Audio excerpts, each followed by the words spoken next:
No, what are you doing? In this episode, we're hosting a roundtable debate between a host of foreign policy experts.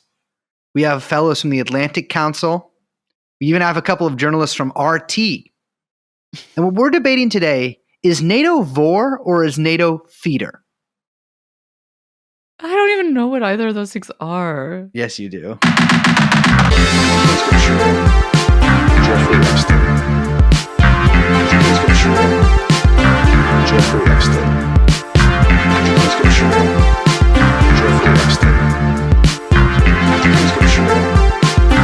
Jeffrey Epstein. Come in. Jeffrey Epstein. Liz is saying that she doesn't know what vor is when I can see the fucking background on her computer right now. What are you talking about? What's Sonic doing then? What? Nothing. Wait, what is Sonic? Wait, is Sonic part of something?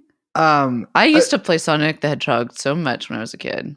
I was really good at it. My dad worked for Sega for a second, so we got a free one. Your dad worked at Sega? For Sega. Did he work in the SF? I think it must have been in SF, yeah. Yeah, because I remember when he brought home the Sega Genesis, and I was like, yes! I was so into it. And my dad and I would play Sega all the time together. It was cute. I think I mentioned this before, but my dad worked in the same building as Sega in SF, like in the 90s. And they had maybe early 2000s, I think 90s. And they had like all these arcade games and like the fucking like front of the office. Cool. But then eventually they took them all out and they only had a game that was typing of the dead, where you just typed. Instead, like the games where you shoot zombies with a gun in an arcade. Imagine if they made it so that you just had to type like rabbit and then that killed the zombie. So, that's stupid. Yeah. People love typing of the dead. Yeah, well, it was the House of the Dead, but at Mavis Beacon style. Yeah, well, I was so good at Mavis Beacon, and to this day, incredible typist. I am so fast; it scares people. Really, I do it. I just do. A lot of people don't know this, but I do one finger. I don't even do two fingers. I just do one finger, and it's my fucking pinky. I type crazy. You type like you write, which is like a psycho. When people see me type, you should see my listeners of this program should see my fucking handwriting, but you never will, because the only time you would ever see it is when I got your name on a fucking list and I'm giving it to the police because you've been writing me weird messages. Oh my God. Along with all those other people. If they saw your handwriting, it would be like that thing where like suddenly it's like seeing the portrait of it's Medusa, right? Where then you freeze and you're suddenly like frozen in death because it's too scary to look at. It would change a lot of people's dispositions towards both of us, really. Like, well, my handwriting is perfect. No, but I think people would think that like people would just think less of you. No, it's really beautiful stuff. Hello, everyone. I'm Liz. My name is Brace, the normal guy. Of course, we're joined by Young Chomsky, my handwriting tutor, and the producer of this podcast, which is called TrueAnon, something that I can write completely legibly, holding a pencil or a pen in a normal way that doesn't look weird and people don't comment on it. And some of us didn't really, weren't really taught a lot of things when we were kids. Oh, I know. I was taught how to write. I just never learned how to do it good. I have never seen Young Chomsky's handwriting, I think. Yeah. I have. You have? Yeah, but Young Chomsky and I write each other letters. Oh, that's nice. Yeah. No, you wouldn't think that if you saw them. Okay. This is TrueAnon. Hello, everyone. Hello. We've got our big third part finale. Look at those numbers at the bottom of this podcast episode. Should say 3 hours. Oh, that's the numbers, top, sweetheart. It goes at the top. The number of the episode goes to the top, right? I don't really listen to podcasts. Where does it say the title? I thought you were saying that they would see the number in the podcast title, which said 3, because it's the number of minutes and hours that this is, which is 1 million. I have no idea. Anyway, we talked to our good friend Ben. Mm-hmm. We love for Ben. A long time, and well, that's what you're going to listen to now. NATO Part 3.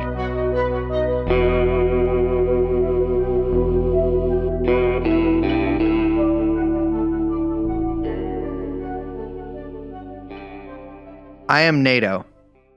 I am black. I am white. I'm Estonian. I'm Muslim. I'm Chechen. I'm Jewish. I'm a Tartar. I'm Polish. I'm from, no, Belarus isn't part of it.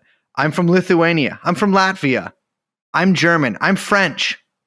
I'm Spanish. I'm British. Oh, I'm Scottish, also part of the UK. And together we're NATO.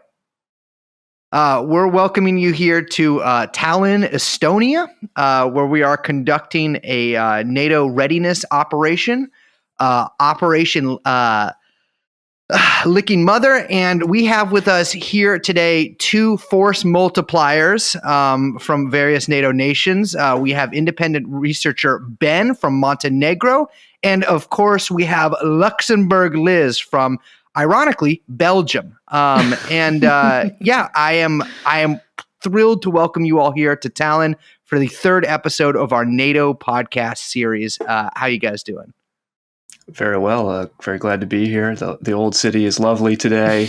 I hope we don't accidentally destroy it with any of our missile launches, simulated missile launches. Sorry, but always a pleasure. Yeah, I'm excited to get my war game on. I'm so happy, Brace, that you finally embraced your Polish heritage. It was really amazing to hear you say that. I'm all of Europe. I'm every European. I'm from the lowliest racist to the highest racist. I am every single European in one. So let's recap just very briefly. Episode 1 talked about the early history of NATO. Episode 2 talked about NATO during its most, let's say, storied operation during the Cold War. And episode 3, we are nailing the final little nail on NATO's coffin here and talking about the end of the Cold War and, of course, the end of NATO, which broke up in 1991 and was replaced by a full pan-European security institution that has led to decades of peace since. Amen. Yeah, so part of this, we will inevitably have to get into the question of NATO expansion into Eastern Europe. And when I say that, everybody groans, I guess. But I think that there's been even the Russian Foreign Ministry, for instance, I saw, tweeted out something that had a reference to Baker telling Gorbachev, not 1 inch east and all of this.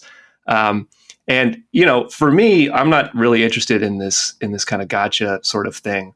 What is more interesting to me is the question of how Europe can avoid going to war again. Yeah. Because it does seem to me that unless something changes, and it's very possible it could change, but unless something changes, it does seem to me that Europe is headed to another big war, which is very concerning. So all through the Cold War, a lot of efforts were made despite the militarism and despite the various periods of heightened tensions. And however you feel about how the Cold War ended, it did end without a war. And I am concerned, personally at least, that if we don't return to disarmament and arms control and a security regime that is actually preserving the peace, if the direction that Europe goes in is rearmament, that sends us down a very dark path. So I hope that by going through this history, we can understand some of how we got here and what NATO and what the United States in particular contributed to where we are. Yeah, I think just like piggybacking on that for a second, that there's the kind of an inclination to think that a major world war would just kind of burst out of what's happening now, and that is definitely an option. Although I think we kind of all feel like maybe that's one of the unlikelier ones. But the fact that the fact remains that, like, because of kind of what we're going to get into post Cold War and with the state of NATO and European militaries, like, the European countries are not like armed to the teeth. And yet right now there are a lot of calls for them to basically revisit that and remilitarize, which is something that, basically you would see a bunch of countries do in anticipation for a major ensuing conflict. So I agree. It is definitely something to kind of take a look at as we, hope for this not happening.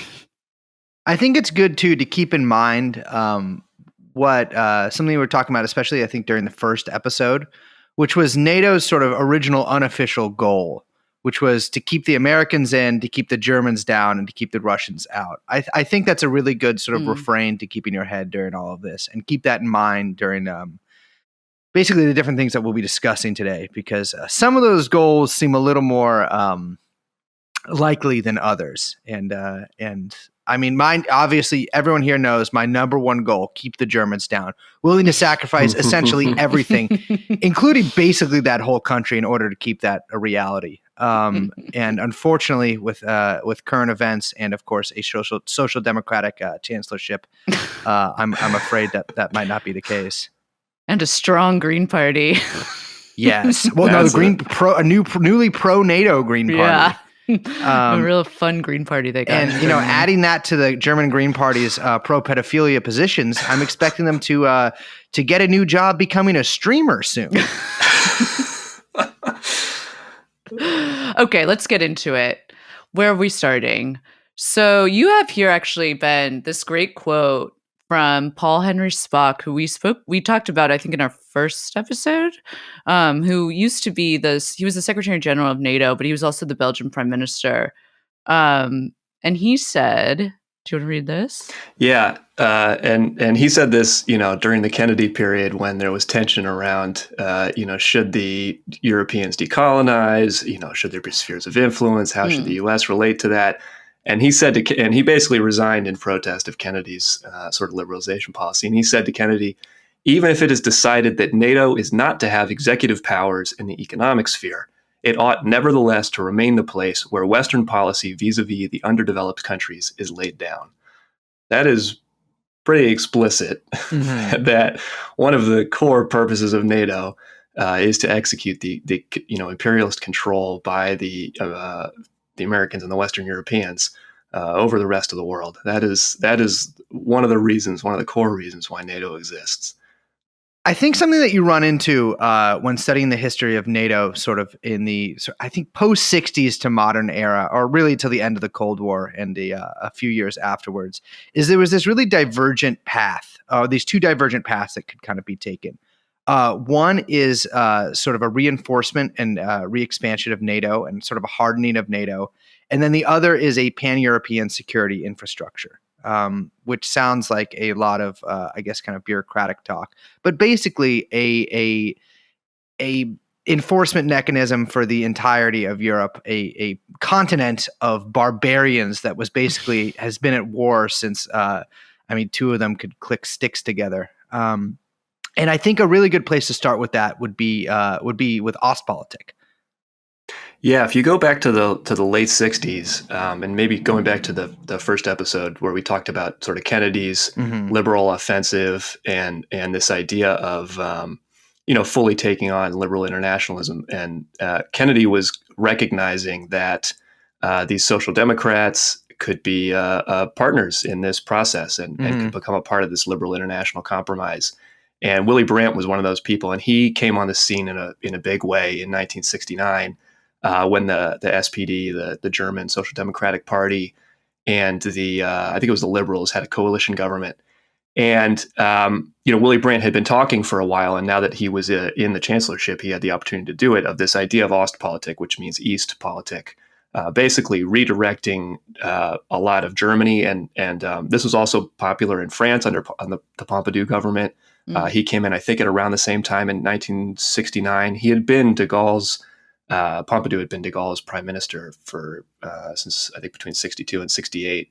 But he and Brandt undertook this new approach to the European situation, which is, instead of looking towards the Atlantic, let's look to the East. And you can imagine, in particular in the German context, looking east has a different meaning for them, because the country had been split in half for quite a long period of time. And this was still a highly disputed issue. I mean, even the settlement of the Prussian ancestral lands was also a highly disputed issue still at this point, and would remain disputed until the final settlement treaty was signed.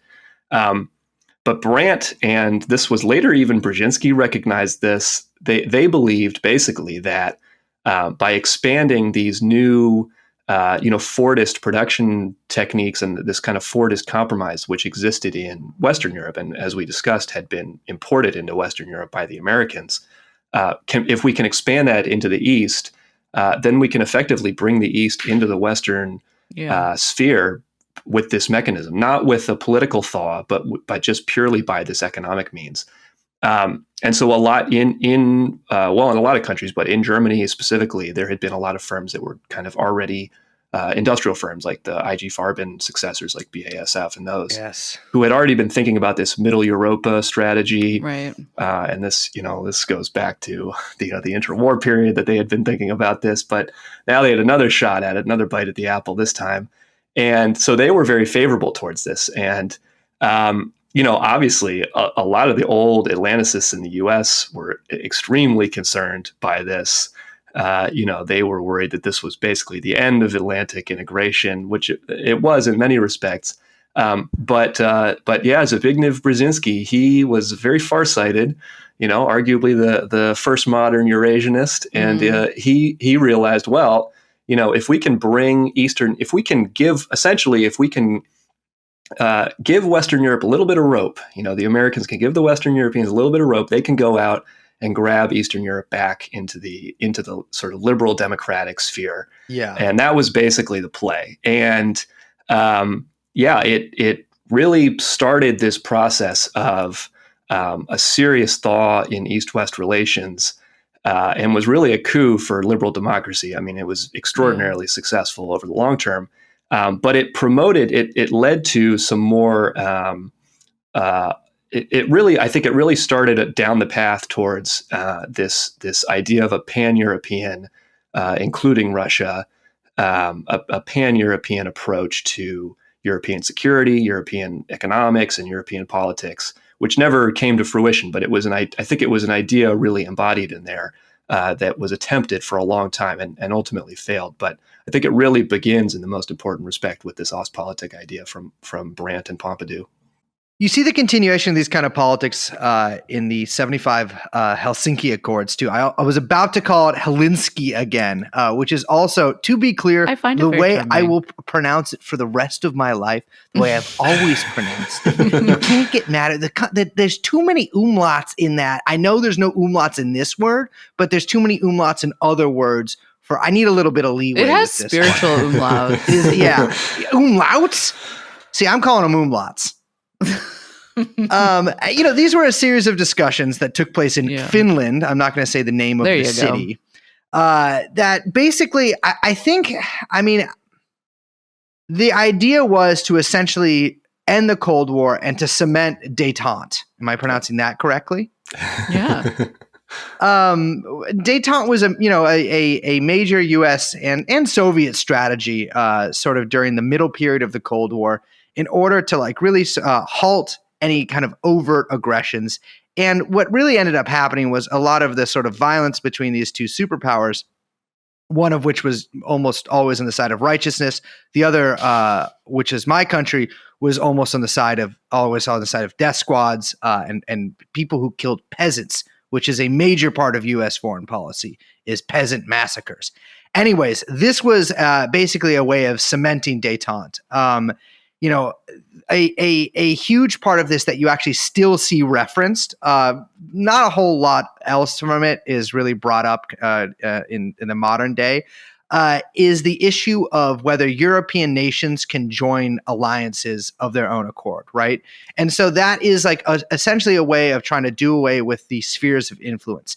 Now, in my opinion, that is basically totally bunko. That is just, frankly, I'm not, if you want to get into realpolitik or whatever, I don't know how you pronounce that, that's just not the way things shake out usually. And certainly wasn't the way things were going to shake out during the Cold War.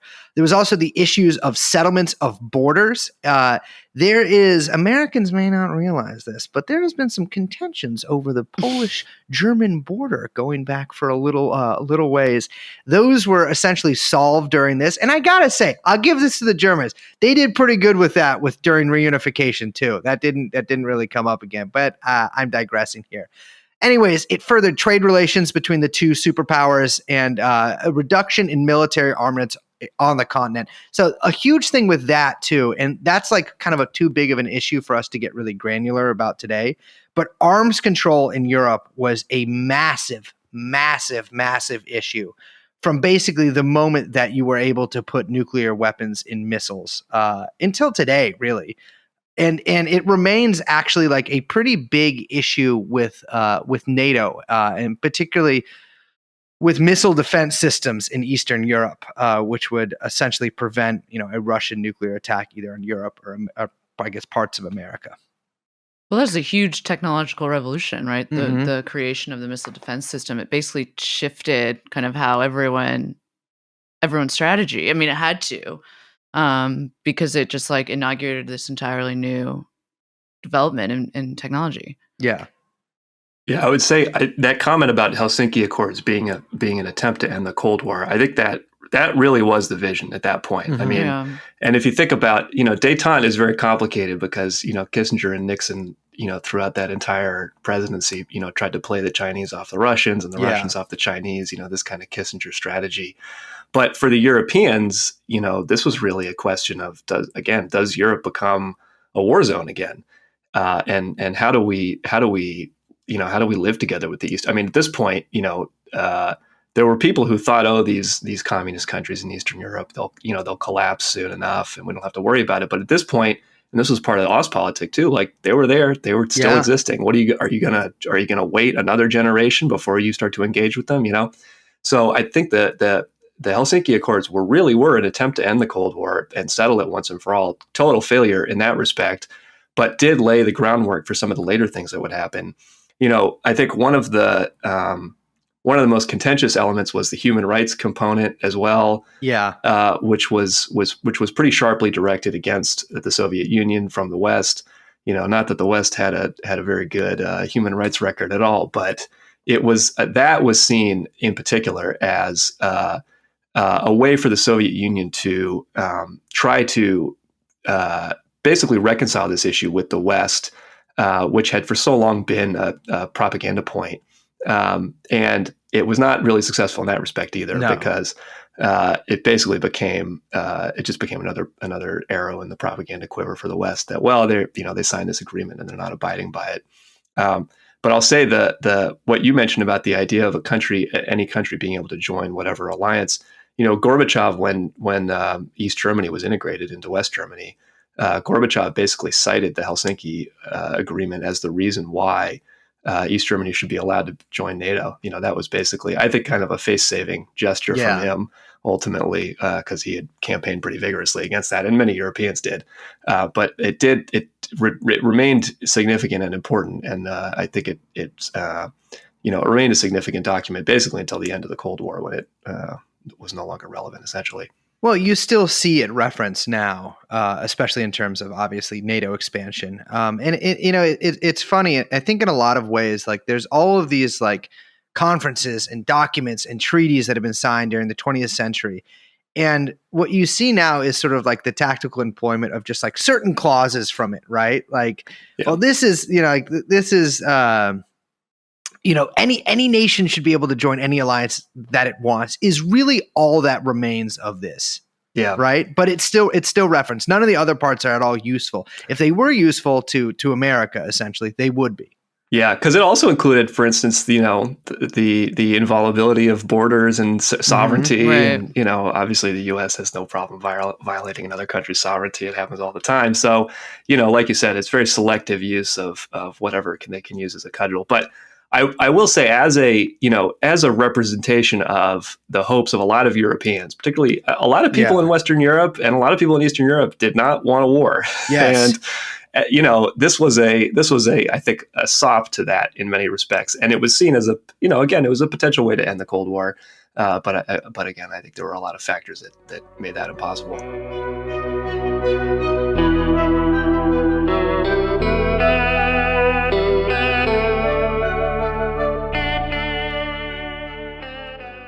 Unfortunately, the great Soviet Union, by this time, deteriorating. And throughout the sclerotic 70s and the groovy 80s, because the Soviet Union had a fairly groovy 80s, internally at least. Not exactly. Early 80s, great culture stuff coming out. Exactly. Of the Soviet Union. Yeah, music, when they finally invented their own form of cocaine, things got incredibly there.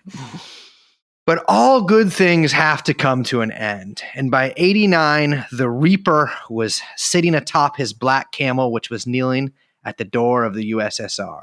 and the sun was quickly fading on the entirety of the Eastern Bloc. And I think a lot of people in power in America could pretty clearly see that. Yeah, and I think, it's interesting. So many, if you ask, for example, Jack Matlock, who was Reagan's and Bush's ambassador to the Soviet Union and was almost the last by, a handful of months, he would be very quick, and a lot of people like him would be very quick to draw a distinction between the end of the Cold War and the end of the USSR. Yeah. And in a literal sense, that is true. But it's pretty hard, I think, to really split that, because one is pretty clearly leads directly to the other. Yeah. I think that there's a lot of talk amongst people at that point in time, and they will still maintain this position that the U.S. didn't win the Cold War. Everybody won, right? Because it was the end of the Cold War. Mm-hmm. But the conduct and the behavior of the Americans in the period following the end of the Cold War, the conduct of victors. Yeah, exactly. And I think that I think that that's a shame, because I do think that there was this opportunity to go down a different path that wasn't taken. But the reality of geopolitics, the reality of great power politics, you're never going to let a victory go to waste, even if you don't even claim it as a victory. Well, I think something to keep in mind is that two-track kind of approach that we or possible two divergent paths that could be taken. That I mentioned earlier, and one is the construction of sort of a pan-European security infrastructure, really, a some kind of forum to essentially prevent conflict between nations in that conflict-ridden continent, and sort of the strengthening of NATO, and really just the entrenchment, not only entrenchment but advance of America, and which is, of course, what we actually saw happen in reality. Yeah, and in 1989, and even Gorbachev was talking about this earlier, there were these competing visions of, it really commanded a lot of attention. This idea of, for Gorbachev, he called it our common European home. Mm-hmm. Bush called it Europe free and whole, and they basically had competing speeches, essentially, articulating different visions of this. But Bush said, very clearly, we're at the end of one era and the beginning of another, and I noted in that regard to the Soviet Union, our policy is to move beyond containment. The world has waited long enough. The time is right. Let Europe be whole and free. And, this, for Bush, this is conditioned on, multi-party liberal democratic elections, these parties getting counsel from the Western European parties, the end of immigration restrictions, the Berlin Wall coming down, all of these things. So it's highly conditioned on those things. Gorbachev, throughout this whole period, and, God knows why he did it, but he took a much more conciliatory approach. Yes. And, he basically said that it's time to deposit in the archives the postulates of the Cold War period, when Europe was regarded as an arena of confrontation divided into spheres of influence and somebody's outpost. In today's interdependent world, the geopolitical notions born of another era turn out to be just as useless in real politics as the laws of classical mechanics in quantum theory. And then he goes on to say, the philosophy of the common European home concept rules out the probability of an armed clash and the very possibility of the use of force or threat of force, alliance against alliance, inside the alliances, whatever. This philosophy suggests that a doctrine of restraint should take the place of the doctrine of deterrence. This is not just a play on words, but the logic of European development prompted by life itself. And he goes on to talk in the speech about peaceful competition of different systems. At this point, it was thought that the Cold War could end and Eastern Europe could remain, essentially communist. Yes. Basically state monopolist, corporatist. Not really socialist in that sense, but again, the inviolability of sovereignty, the need for reduction in arms, particularly nuclear arms. So both of them had, at the very least, the vision of a pan-European, this idea that Europe is going to be united in the most important way, which is in the security arena. And Gorbachev was very explicit that this means we can't have a war on the European continent. That's not acceptable. So we have to find an alternative institution as a way of solving these disputes, and have a different mechanism. In the same way that NATO played its role to for all the other things it did stop an outright, war, for instance, between Germany and France again, or something like this. So in that same way, there was this vision of a similar architecture for the whole of Europe, including Russia and all of Eastern Europe, which would fulfill that role of creating this, united European area that whether it had competing economic systems, but to have a way to avoid any kind of security confrontation, a military confrontation. Something I've noticed from reading quotes and sort of reminiscences from people during this period on the American side, it's just how out of his depth Gorbachev seems during a lot of these negotiations. And that quote, he sounds so sort of like statesman-like and intelligent. And I have no doubt that Gorbachev has a degree of intelligence, but when it comes to negotiating, I think he is probably one of the all-time worst negotiators in human history. Yeah. Because I'm sure he didn't know this, but the notion of the USSR or Russia later joining the European community in the same way that really any other European state might was basically laughable. I mean, the EU ruled out Russia joining basically from the get-go. I mean, literally from the get-go. They would never be a member of the EU. Yeah. And it wasn't conditional on any sort of internal changes. They just flat out vetoed it. And I think that kind of gives you a really an insight onto how a lot of people actually viewed Russia, which is not as as sort of like a defeated enemy, but still like the seeds of being an enemy in there. Like, there is a sort of like an enmity that transcends regimes and years and epochs there. And so there was never really any chance of this vision actually coming to fruition because it would always exclude one of the largest countries, or in fact, the largest country in Europe, even though I guess a lot of it's technically in Asia. But, thinking of Russia as a European country in this sense, or in the political sense here, it was never actually going to happen. You saw that same kind of two-track debate a little bit also, just jumping ahead for 1 second, when, after the big crash in 97, where there was like a great debate in like U.S. foreign policy circles of, okay, should we kick the Russians while they're down? Like they're so like down and out. Their market has crashed. We've, crashed it. And, there's just like a huge fire sale going on. Basically, should we continue kicking them down? Because, we can like really keep them down now. Or do we kind of like help work them back in? And, we know which side won out on that. But there was always this, like what you're saying, this kind of long-standing, it's something that goes back much, much deeper and much further than, I don't know, just a couple of institutions. There's some cultural, I don't know what it is. I don't really know exactly. Too far east, I think. But yeah, there is this sort of like, I mean, it's very fascinating. But you see it, throughout the decades for sure. I think if you think about, the difference between how Germany was, or West Germany, the Federal Republic, was integrated into the liberal capitalist system after World War II, versus how the treatment of Russia following the end of the Cold War. I think maybe a part of that is just that since 1917, the, industrial and capital links between the Soviet Union and the West were non-existent, essentially. Right. Very, very limited, versus Germany, had essentially just been temporarily booted, from the liberal capitalist order before, if you think about the amount of the amount of investment going into the German economy during the interwar period. So there was, I think essentially Russia was marked as a peripheral area, and it was going to serve the capitalist system as a supply of raw materials, at the lowest price possible, preferably, and maybe some migrant labor. I think that was, essentially, and I think that was basically, that was the idea for Russia. That's the role that they're going to serve. Which is, ultimately what happened to a lot of Eastern Europe. I mean, we don't think of Germany as having an empire because in a geopolitical sense, it doesn't.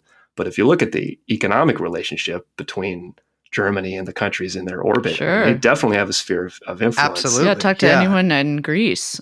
Yeah, how they feel about the Germans. Or even the German relationship with, during the end of the Yugoslav era with Slovenia and Croatia. I mean, it's, it gets very, very tricky. And, and I think Russia was basically included in that. I think the idea, this is something I've read from Samir Amin, and I think it's definitely true. Eastern Europe was for the Germans and Russia was for the Americans. And that was basically, and so if you think about NATO has this contradictory dual role. it has on the one hand the role that it played, in the Cold War period of militarily unifying and pacifying Western Europe. But it also had that role, from that Paul-Henri Spaak quote that we played, that this is the where the big powers of the international capitalist system decide how to play with the underdeveloped countries, right? And now Russia is one of those, right? Russia is just another, peripheral country on the edges of the capitalist system. And so, that if NATO is meant to be an enforcement mechanism for the imperialist, rulers of this society, and it's also simultaneously meant to be a method of securing European, of securing Europe, an architecture for European security, then Russia's position in that it really can't join NATO, right? Because then how can it be a target of NATO, which it did become?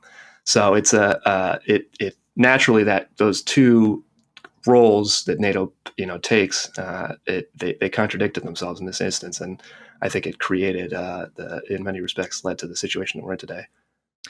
So in 1990, one of sort of the greatest architectural crimes of the 20th century. I'm trying to think of any kind of comparable example, and frankly, I can't. I guess maybe, this is the 21st century, but like those new kind of apartment buildings they put up that like the tech worker looking apartment buildings, kind of comes close. But the Berlin Wall comes down. And Germany is reunited. And I think now to people, I was born in '89, right? And so by the time this rolls around, I'm smoking cigs and talking and stuff, but I don't really get what's going on in world affairs. Like I had sex with the lady who was teaching me how to ride horses, and of course, like I'd killed a few servants on our baronial estate, but like I didn't get what Europe was. And I think now, even just like as someone having grown up in sort of the post-Cold War era, it like when I first started learning about this, funnily enough, from a book by Günter Grass, which was he was one of probably the foremost intellectual who was against German reunification. Talk about umlauts too. Yeah. And actually a member of the Waffen SS. But he wrote this. He wrote this really interesting book that I can't fucking remember the name of, but I bought it when I was like 16.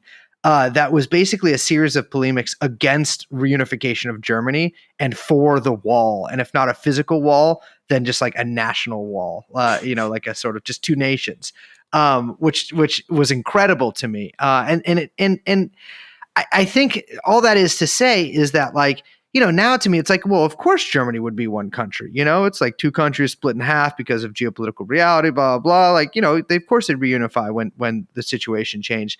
But it was actually a pretty contentious issue. Germany was the front line of the Cold War. And literally, there were troops stationed in both halves of Germany from both different blocks.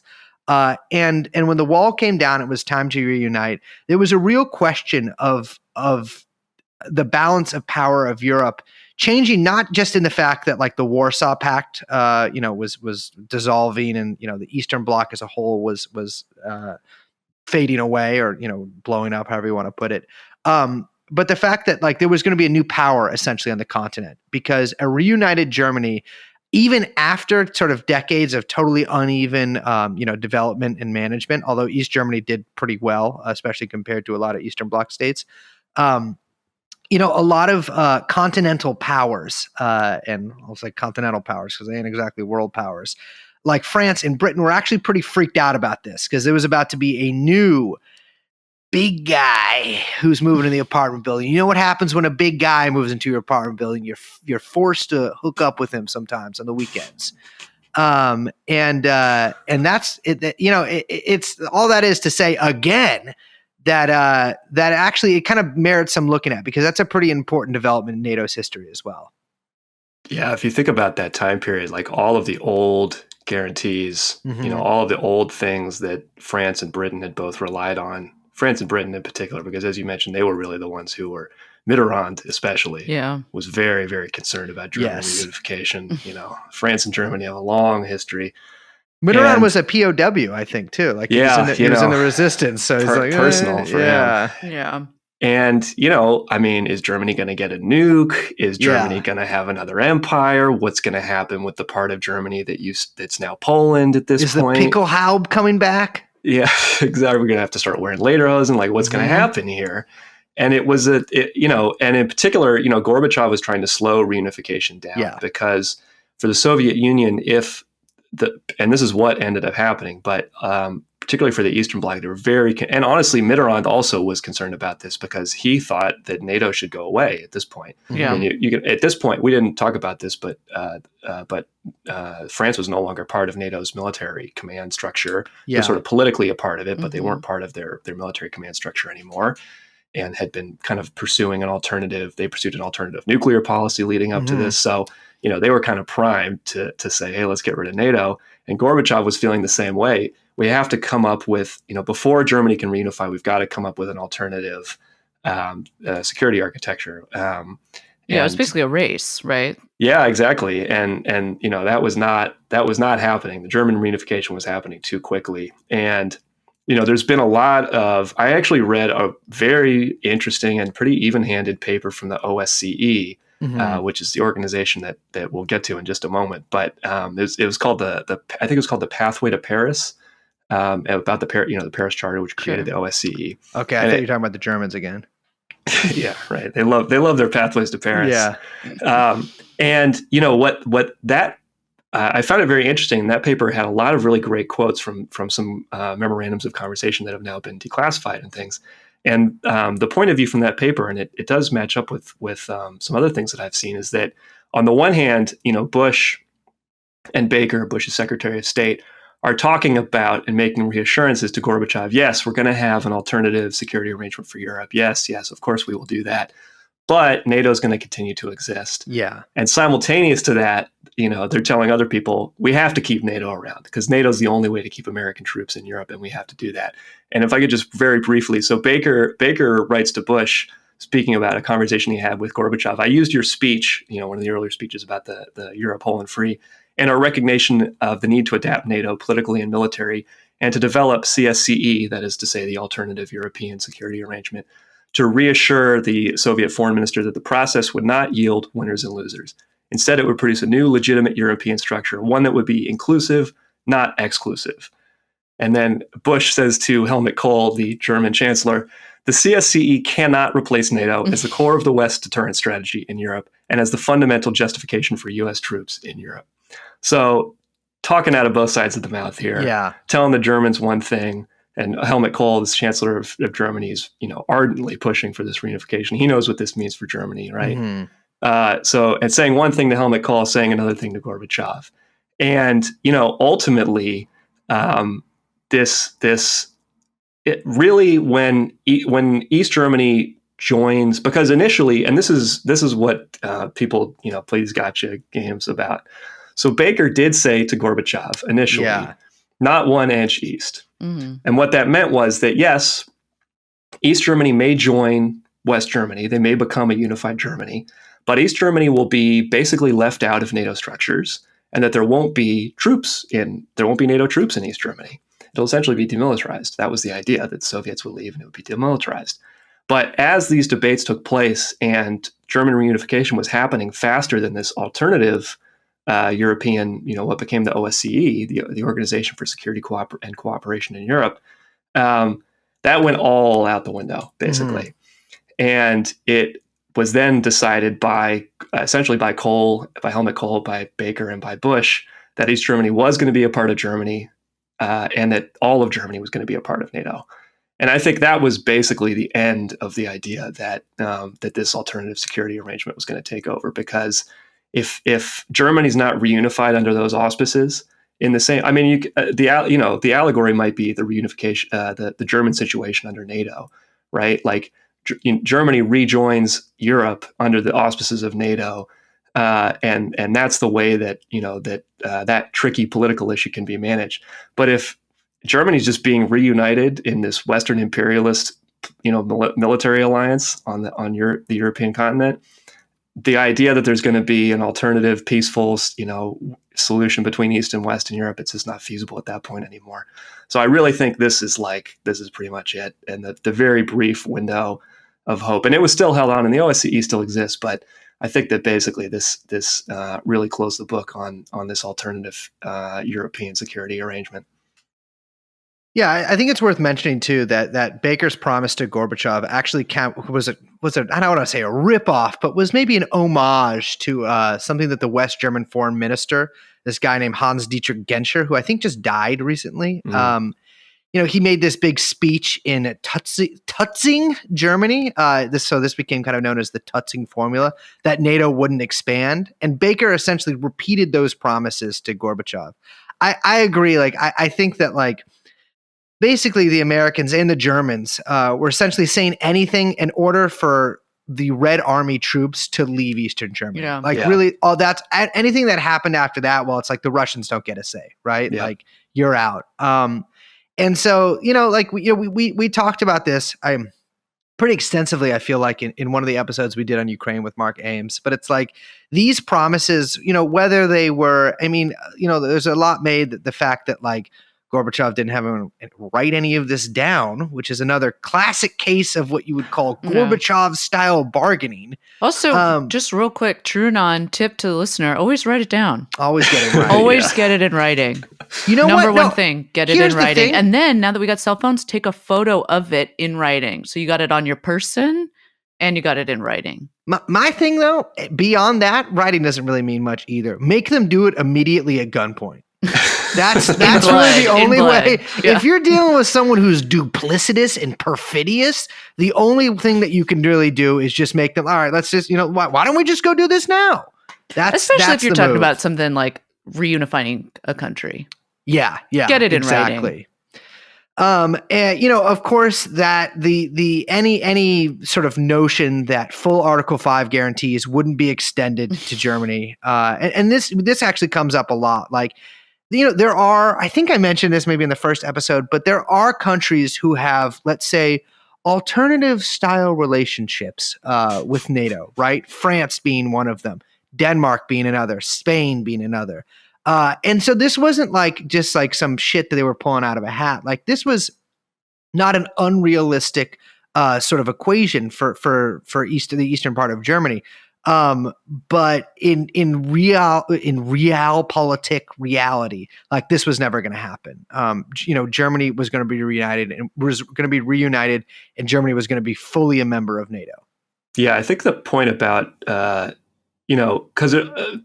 these what people say in these kinds of diplomatic conferences, and even what gets written on treaties, it's just a reflection of the underlying geopolitical realities, typically.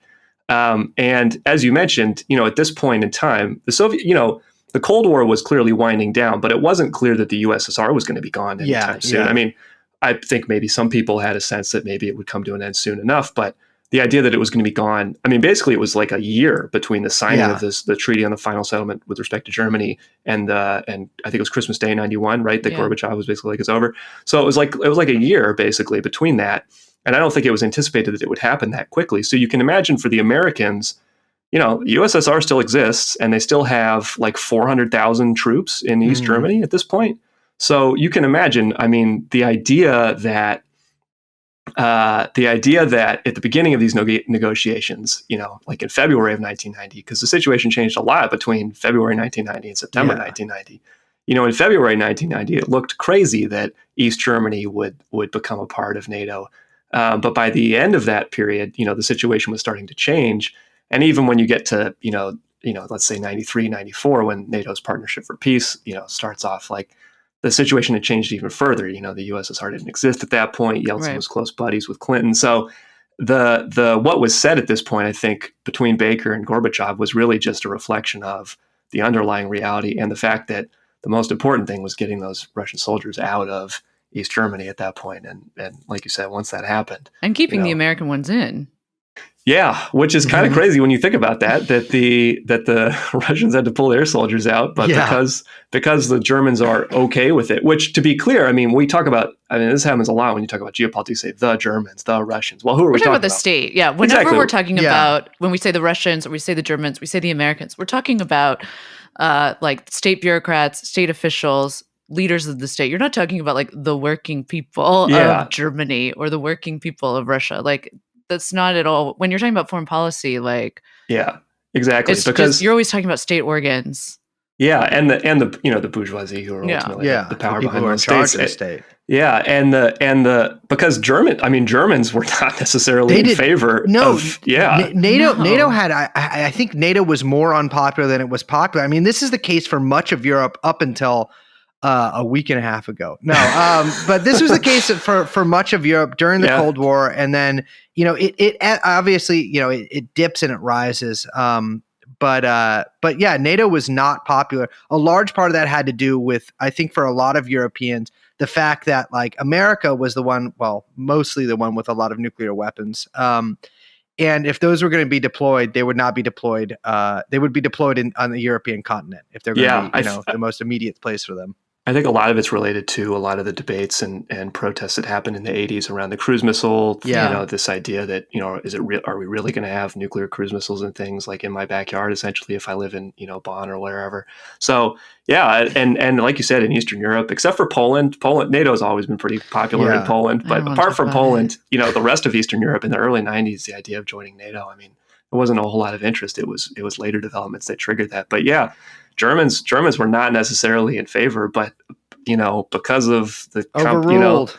liberal democracy and how all that goes down, it's legitimate for the Americans to still have Ramstein Air Base, but the Soviet troops in East Germany was not legitimate, I guess.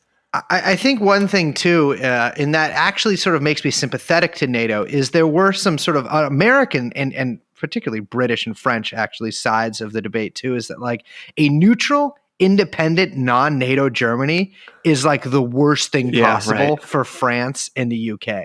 Like you mentioned, that sort of Eastern Europe was seen as Germany's sphere of influence. Of course, that did basically end up happening in a lot of ways anyways. Yeah. But Germany in NATO basically kept them down in that sort of sense of, the NATO sense of keeping the Germans down, or at least kept them on some sort of leash under sort of American auspices. They could maintain this control over Eastern Europe, or not maintain this control, but really develop the sphere of influence. Because I think that the Russians, it's funny now, especially, again, growing up not only in the shadow of the Cold War, but really like with a lot of the World War II veterans died when we were, a lot younger. And so that we aren't really living in the shadow of the Second World War really at all in any immediate sense. But I think this was this was a recent memory for a lot of people. It's like, I think a lot of people are confused. Like, why does China distrust Japan so much, and like, why are these sort of like these sentiments, on China in China against the Japanese government? Well, it's because the Japanese invaded, raped, and pillaged through their country, and the same thing happened with the Germans in the Second World War. For a lot of these, these are somewhat recent memories, 50 years before for these people. Yeah. Unfortunately, Germany has not been kept down as much as people like me. I was going to say that, like, in tandem to what's happening, like where we're at right now in the podcast timeline. In tandem is which we don't have time, when we shouldn't even talk about, but I'm just going to throw a little tip to it, is in tandem is the development of the EU that's happening kind of right around this moment. And even just the beginning kind of discussions about the single market and a single currency, which, so that's all kind of happening. It starts gaining steam a little bit in the like earlier 90s rather than like 90, 91. But really, it's like, this is right where once Germany is unified, it kind of like, starts going really full steam ahead through the 90s, which is an important like kind of in tandem development on the continent, obviously. I think especially because, as Brace mentioned earlier, Russia was basically excluded by definition from the EU. Yes. Which is the European community at the time. But yeah, the idea that Germany is going to be, economically European community and militarily NATO, and both of those institutions are going to exclude Russia. It creates a very tricky situation.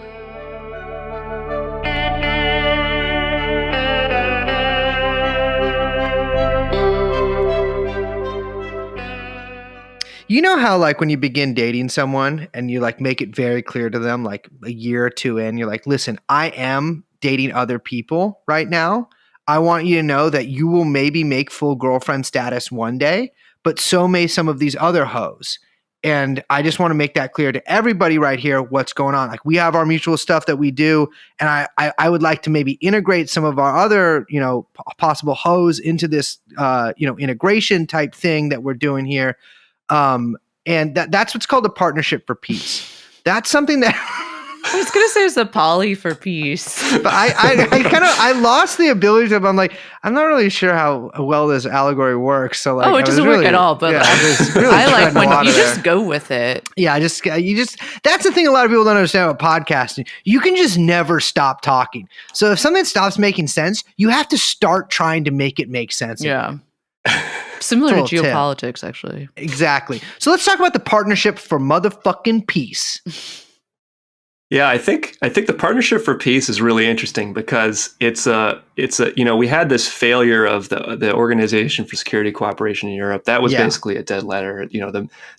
Funnily enough, I think the charter signing in 1990 was like 3 months after the NATO July 1990 summit, where NATO was like, we're still here. Yeah. We're gonna still have a role, and OSCE was like, well, shit, what are we here for then? My chopped liver? Well, I just gotta go hang out in Eastern Ukraine in 15 years. Yeah, I mean, that's right. That's all they're left to do is basically to mediate the conflicts they failed to prevent. And I think the other current that was concerning to the Americans in particular at this point in time was that the Europeans were going to have their own European defense establishment of some kind, integrated within the EU, essentially what was becoming the EU at that point.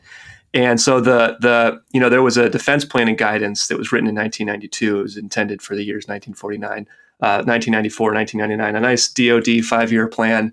While the United States supports the goal of European integration, we must seek to prevent the emergence of European-only security arrangements, which would undermine NATO, particularly the alliance's integrated command structure.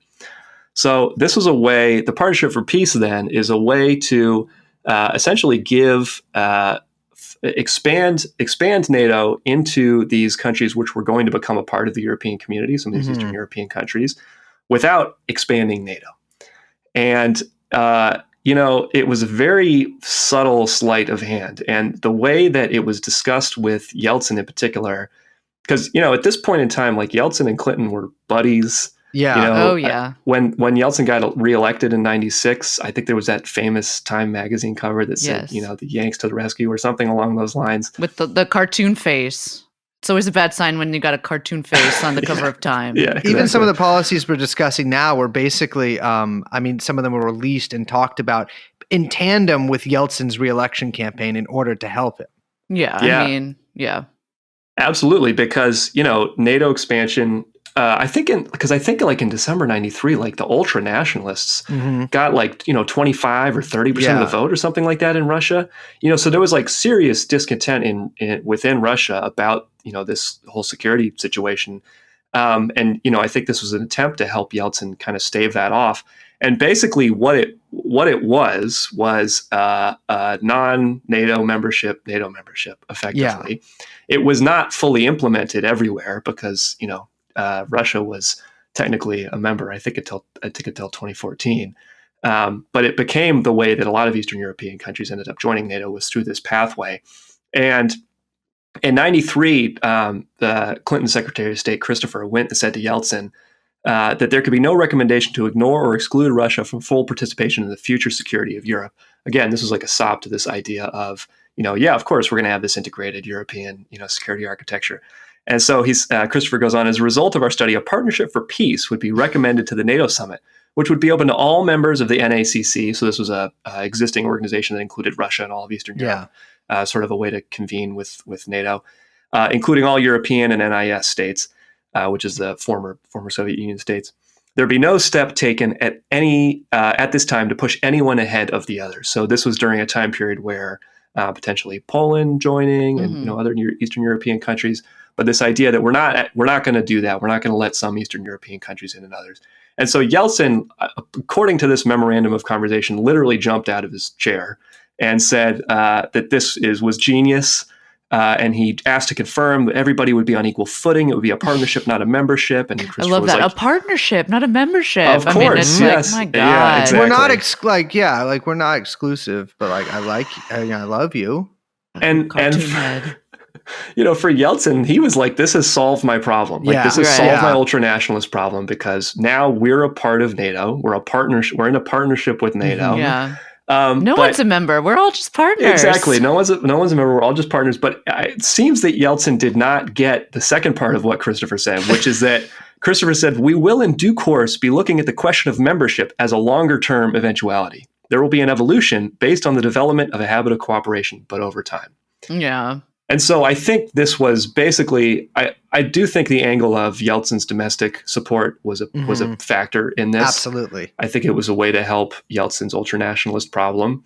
And I think it was also, of course, seen as a way to get Eastern Europe into NATO without kind of reneging on this idea that, that European security should be a cooperative affair managed by everybody.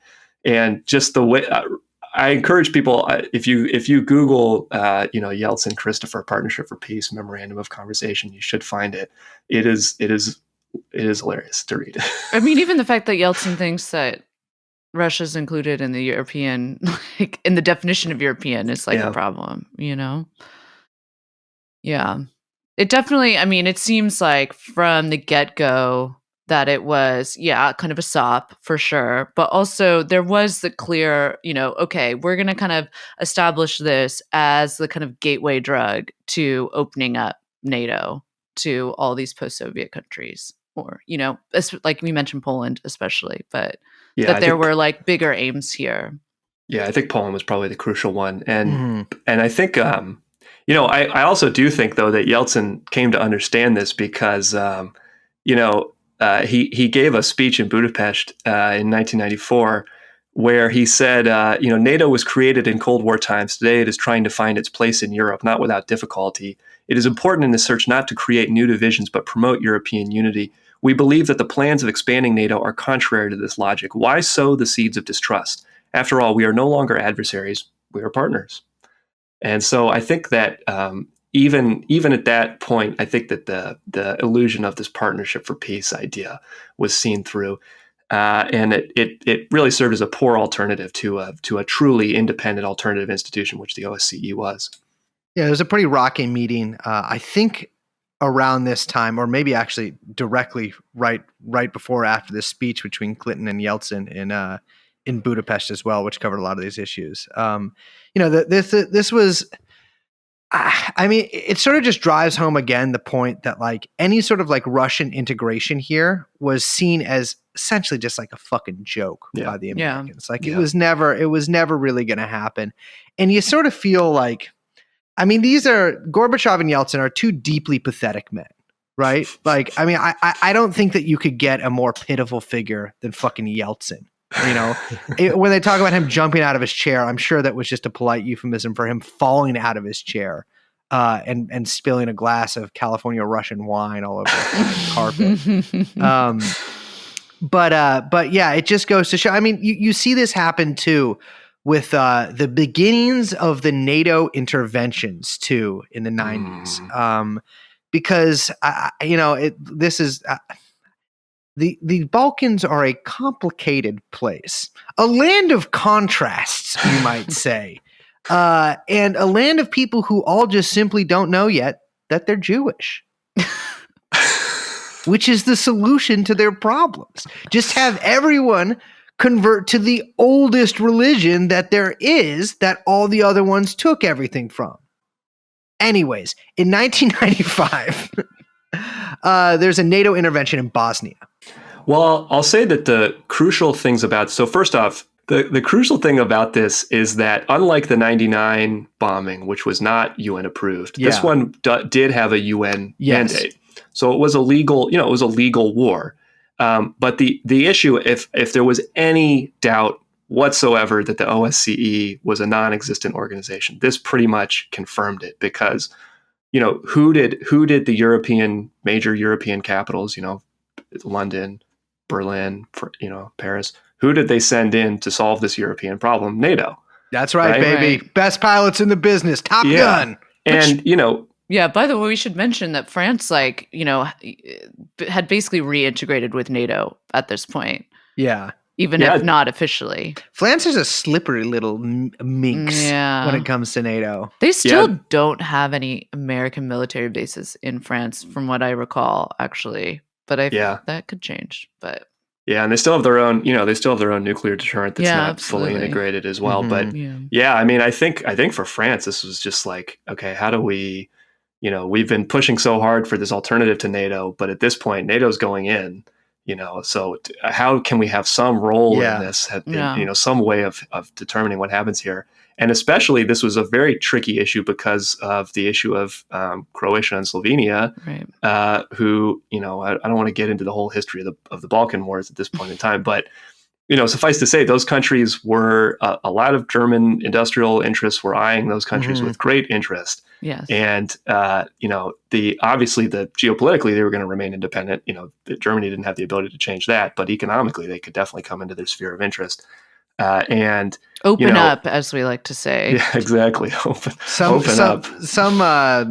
Well, a good friend of mine, the Gourmand, is friends with quite a few corpulent German industrialists. And let me tell you, the cafes were buzzing with the Balkans during this period. Yeah, and NATO, basically at this point, like NATO's role as the guarantor of European security, such as that was, massive war in the Balkans, that was pretty much cemented at this point, and would not be questioned, after that. And the French soon enough, I think maybe in 2009, formally rejoined kind of the NATO military command structures, and it was pretty much but I think at this point it was pretty clear. So without devoting an hour or so to it, I think we should talk about, or at least touch on, the 99 Yugoslavia bombing, because as you mentioned, there were some pretty crucial differences between that and the ones in earlier in the 90s. Yeah, well, for one thing, it was not a UN approved mission in any way, shape, or form, right? There was no UN mandate for anyone to go in and do anything. And this was, the idea of responsibility to protect, which arguably had its roots in the Helsinki Agreement ultimately, which is a bit ironic since it became a unilateral NATO military action with no UN approval. But it had a big geopolitical dimension because of Serbia's historical relationship with Russia and the view in Russia that Serbia was part of the Russian sphere of interest.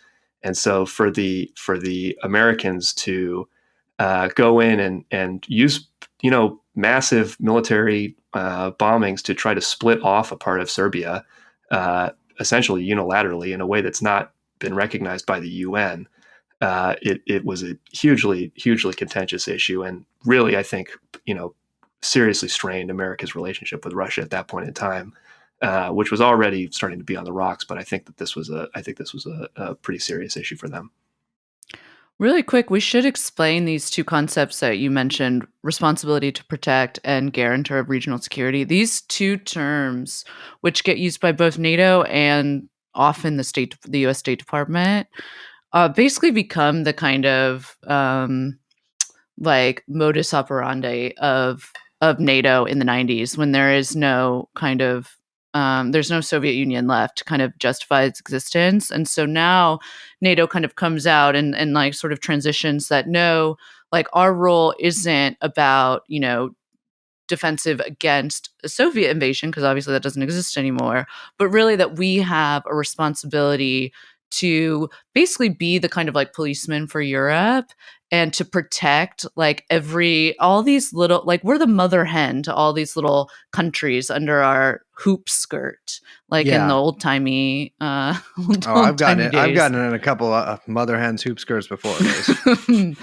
But the idea too, I think people, if people are familiar with that term, whatever, maybe they associate it with people like Samantha Power or these sort of like, liberal humanitarian screeds about, the responsibility to intervene based on, to protect other populations from genocide, ethnic cleansing, war crimes, crimes against humanity, these sort of like international, quote unquote, human rights violations that, to be clear, like these are political terms, that they're always already political, they're always contested, they're always used as political weapons or tools to advance any kind of interests of parties. I mean, even today, like you saw in, Putin has referenced responsibility to protect. Yeah, absolutely.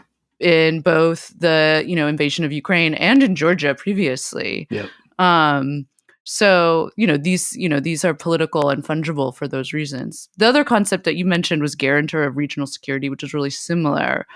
But basically, the idea is that this term regional security, which is a very broad definition, like, I mean, that can mean, gets further and further. Exactly. We live in a globalized world, Liz. I mean, who's to say that Northern Africa isn't part of Europe?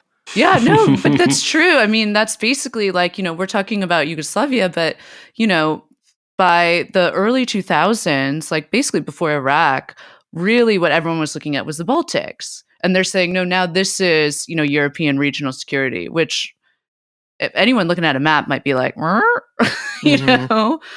And so, but those two become the kind of like big, like, big kind of Clinton through Obama era, I guess. And even today, although less so, kind of justifications for US and NATO-led interventions, of which, by the way, during this time, there are quite a few.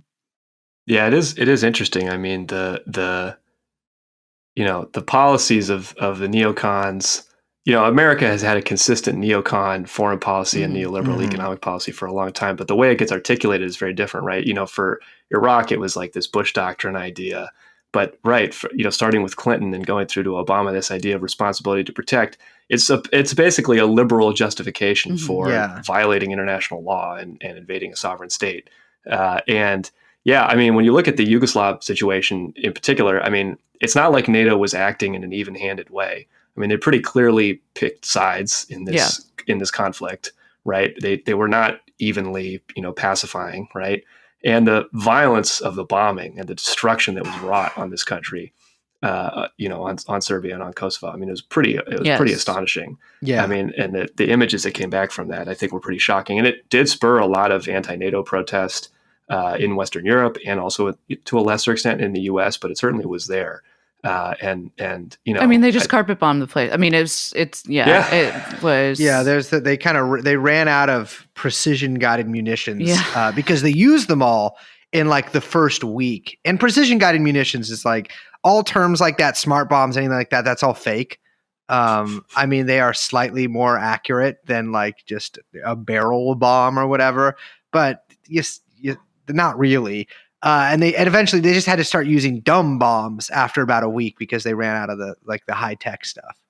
Yeah, it did. And one of the incidents was that the only bombing that the CIA directly had a role in during this was the supposedly accidental U.S. bombing of the Chinese embassy in Belgrade, which I think is probably related to the F-117 that the Serbians shot down, and the idea that maybe the Chinese had some of those components, and Which, by the way, the Chinese have not forgotten about that. Oh no, absolutely not. Yeah, because I mean, what? Seriously, you're trying to expect me to believe that it's an accident? Yeah, I mean, really? Every building you bomb this one? Yeah, exactly. They claimed it was like a radio station, or they thought it was a radio station or something like this. It's nonsense. There were some Chinese official Twitter talking head, those guys that are kind of like affiliated or whatever. And I remember he said that he was like, the U.S. owes China a blood debt.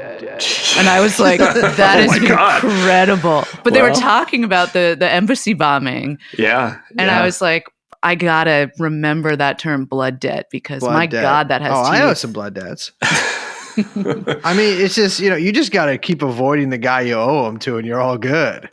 That's another TrueAnon rule with any debts.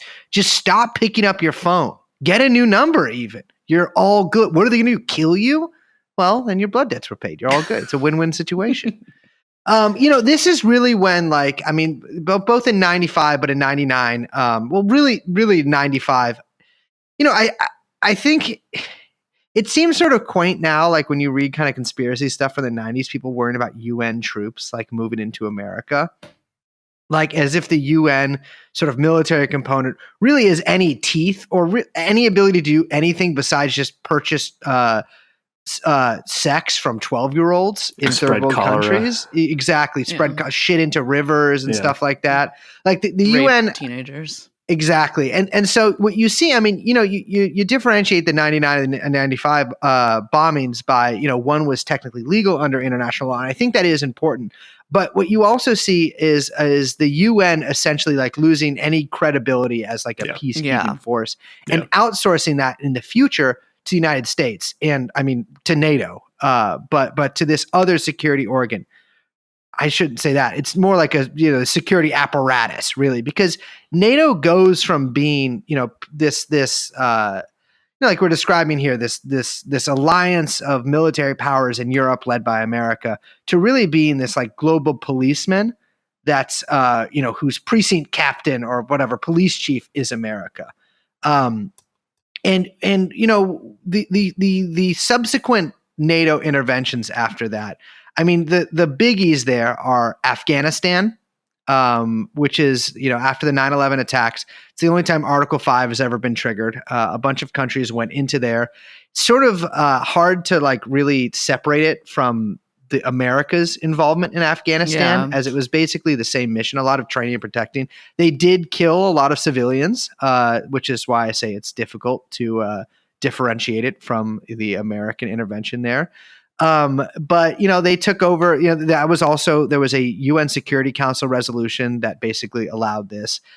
This was really unpopular in Europe. And eventually I think France just straight up was like, this is another thing. France is just like, I'll get to that. I'll get to another incident in a second, but like France is just minx-like. They go their own way. It's difficult to describe. The French are always going their own way. It's like De Gaulle hung on for so long in the form of like Chirac, like, you know what I mean? Like just all, I think it really is that like De Gaulle element. But you even see it with Macron now, right? Yeah. He was talking about the European army. Yeah, right. Yeah, I don't know what we can talk about that maybe at the end of this. But yeah, I don't know what, he's like a little all over the place with that. But, But we had another. Envisions himself the leader. But speaking of France, and speaking of people who owed other people money, in the case of Libya, Operation Unified Protector, which was the NATO no-fly zone over Libya. And I want to be very clear here because no-fly zone is all over the damn news. I'm sure that all of you guys saw that video of these artists throwing these paper planes at the Guggenheim to call for a no-fly zone. Ben, you did not see this? It's incredible. They're getting so much worse with these little I saw that Femen's back though, and I gotta say, ladies, put a top on. Oh, that's the tits out for France, right? Oh God. Anyways, in the case of Libya, and this is something that we talked about in our episode on Benghazi that we did. I think we went into this pretty extensively, but to reiterate a little bit about here, like the Libyan no-fly zone. Which, there's been quite a few no-fly zones, I guess, in the 21st century. But that was basically an excuse to destroy all Libyan military infrastructure. It was also kind of a no-drive zone as well. They destroyed any ability for the Libyan army to fight back against the rebels. They, in fact, purposely they performed an airstrike on Gaddafi's convoy, which led to him being sodomized to death with a knife. And totally destroyed the country. I mean, bombed the fucking, the mint. They destroyed a bunch of waterworks. And this was, I think it's good to point out too, like this was NATO that did this. Yeah. Now, no article was triggered here. This is not within NATO's official remit. The way it's sort of portrayed is France really France was very eager for this operation. I think because certain people in the French government maybe owed Gaddafi money. Like I literally did. That's Sarkozy. He definitely did. I think more than Sarkozy though. Like they just owed him money. It's like, oh, we gotta get this guy out of here. But NATO took it over, and I think from the point of view from any sort of any large powers that are outside the NATO bloc, they're looking at this and they're going, oh, that's interesting that they can just do this, that they can overthrow the government of a country by a really intense air campaign, where, by the way, civilian casualties were not counted. No. I believe NATO maintains that it killed 0 civilians in Libya, which is obviously just a flat out lie and shows how much you should trust any kind of numbers like that. I mean, I guess it's not a number; it's 0. But yeah, I mean, NATO also had a remit in Iraq. I don't know why I keep saying remit now, but NATO had a presence in Iraq as well. And it's like NATO seems to be just one of those things now that kind of like trails behind the Americans and performs duties in their wake. I think NATO increased its presence to about 4,000 people there a few years ago. And it's still there as far as I know. It was also like I mean, speaking about Libya, and this is also the case with Syria, right? Where there was like a way for, at least domestically, right? So after Iraq and Afghanistan, although it wasn't after technically, but after the invasions with Bush, I mean, those were deeply unpopular in America. Especially the longer they went on. And when Obama was elected, there was this kind of, he was elected for, I mean, he was on a wave of, people thinking he was going to end things. He's like, we're getting out of Guantanamo. We're getting out of Iraq, all this stuff. Didn't happen. We all know what happened. Yeah. But for the US, like the strategic deployment of NATO at home is using it kind of politically and discursively as making it seem that the US is not actually involved. That this is a much larger, it's not just the coalition of the willing, it's NATO, it's this friendly force, it's European. It's like the UN. Yeah, right. It is. And so you saw that. I mean, I remember so clearly the way that the White House tried to walk that line with Libya, and the fact that it was so contentious in the White House of the State Department getting involved in the intervention, and the way they leaned on NATO discursively. I mean, it really is it's a big crutch for them that they're able to kind of go to, and you see it even now with Ukraine. I mean, obviously, there was definitely a lot of feeling in the some of the old hands in the State Department, and even people like Brzezinski, for instance. They were opposed to Iraq, or later came to criticize it very vociferously. And one of the things that they criticized about it was that it was basically unilateral, right? It was, it's like the coalition of the willing was like Iraq and, Poland, it wasn't really much of a multilateral coalition, right? But Ukraine like you sent said, troops too. Yeah, exactly. So Bush was able to cobble together, whatever Eastern European vassals. They're always in there. there. Exactly. Afghanistan. Don't Google Australians Afghanistan. You won't like the video.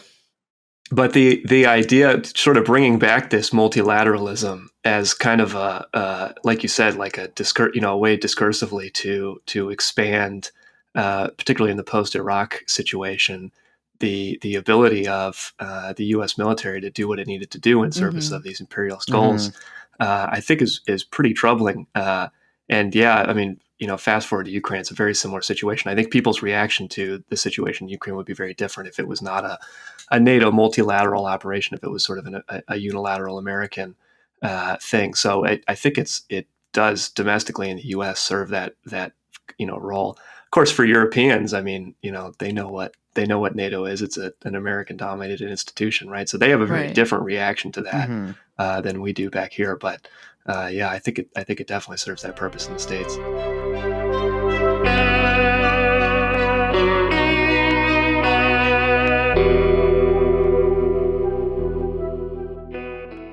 Well, before we wrap up, because I do think that, I mean, there's so much we didn't talk about. We didn't talk about the accession of Poland, which, by the way, I do just want to say, as a Polish person. Here we go. It's less kind of Polish person. Okay, so this is going to have a lot of Z's in it.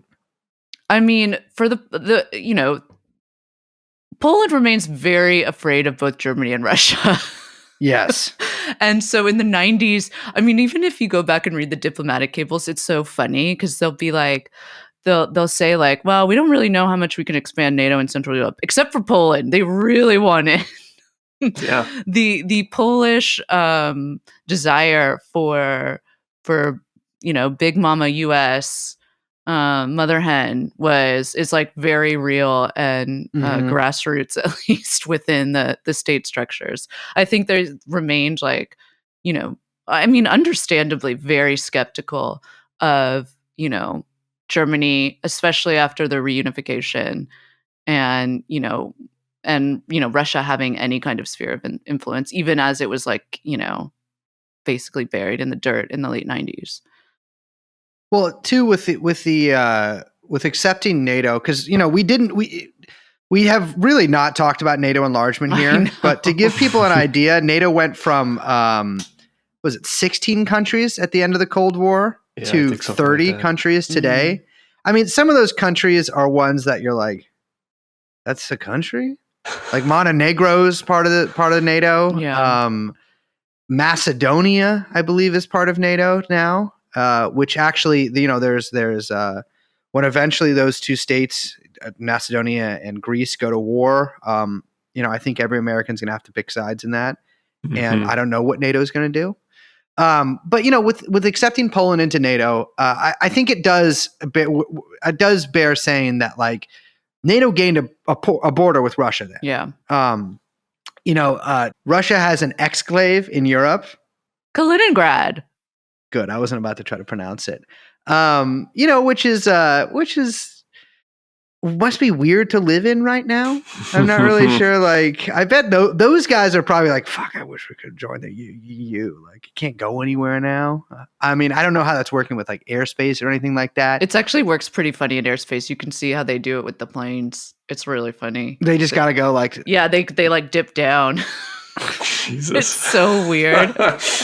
Oh, boy. But then with the Baltic countries, I think that was really contentious. I mean, I know that was really contentious in Russia because, like we mentioned, the U.S. didn't recognize the USSR's annexation of the Baltic states.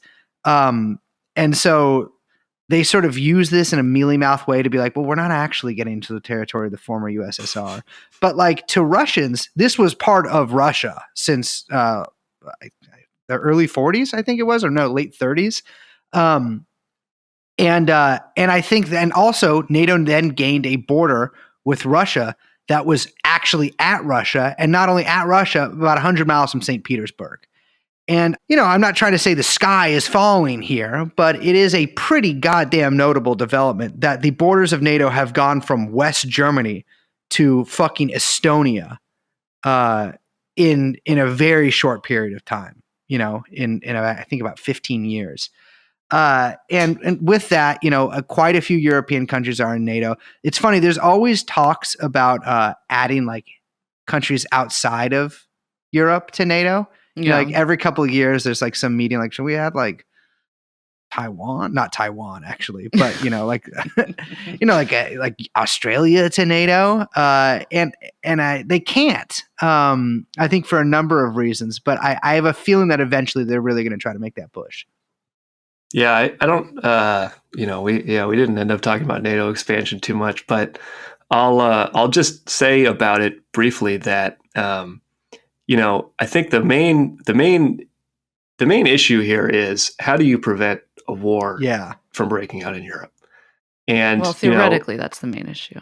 Yeah, that's the main issue for us. That's the main issue for normal everyday people yes. who are just trying to go about their lives. Yeah, and because even if you ignoring the nuclear question, which is hard to ignore, but even if you ignore the nuclear question, even a major conventional war in Europe would be pretty devastating. Yeah.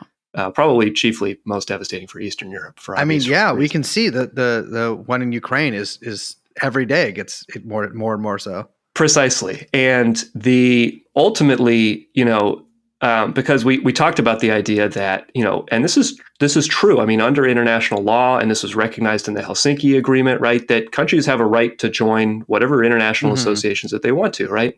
But NATO is a fundamentally aggressive military alliance, and it can say what it wants to say about being defensive. But if you look concretely at what it has actually done particularly in the post-Cold War period, it's undertaken a lot of aggressive military actions. Most of them, only one of them approved by the UN. The rest of them done basically, not unilaterally, but multilaterally. And so, and ultimately now we are in a situation where there is a proxy war happening in Europe again between NATO and Russia. Yeah. And so all of the things that NATO has done, all of the militarism in particular that's taken place in recent years has led us to this point where we are right now. And it didn't have to be this way. There were people who saw alternatives to this institution. There were people who, and not like pinko commies, like, European states people who wanted this to be replaced with a different alternative arrangement for keeping Europe secure and for avoiding war in Europe. And it's just it is really just a shame that here we are back again, and it really seems like the prospect of German rearmament, the French assisting with that since they have a massive arms industry. Yeah. I'm sure they're happy about German rearmament.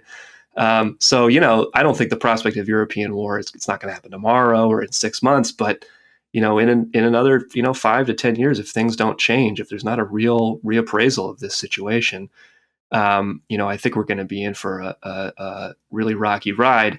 And I fear that this kind of very pat and simple idea of Putin evil, which has really taken hold in the West. If that's your point of view, if your point of view is Russia is just permanently, let's say it's in its DNA, if your idea is that Russia is a revanchist, irredentist state and they're going to try to reconquer their empire and there's nothing we can do, we can't negotiate with them, you have committed the US and Europe to a course of war. And the only alternative then is a negotiated political settlement of some kind that tries to deal with these issues without the resort to military arms. And unless that happens, I think, like I said, I think we're in for a rocky ride. Well, we should say that's not NATO, right? Like that organization is not NATO in 2020 absolutely. And not, for a long time, if ever, and probably not in the future. I mean, we were talking about this earlier, but the calls to rearm, the European countries get even trickier when you remember that they all share a common currency. Yep. How competing militaries and rearming countries that also share a common currency, how that happens, I don't know how that happens. I don't think anyone knows how that happens. That's never been done before. Additionally, like there's a interesting thing with NATO is that I should say too that NATO when NATO grants new membership, it's not just okay, cool, we're so happy you're here, thanks for coming, sign this paper, come to the clubhouse, let's all meet, come as you are, everyone's welcome, safe zone. No, you need market reforms, just like any other Western institution, massive market reforms.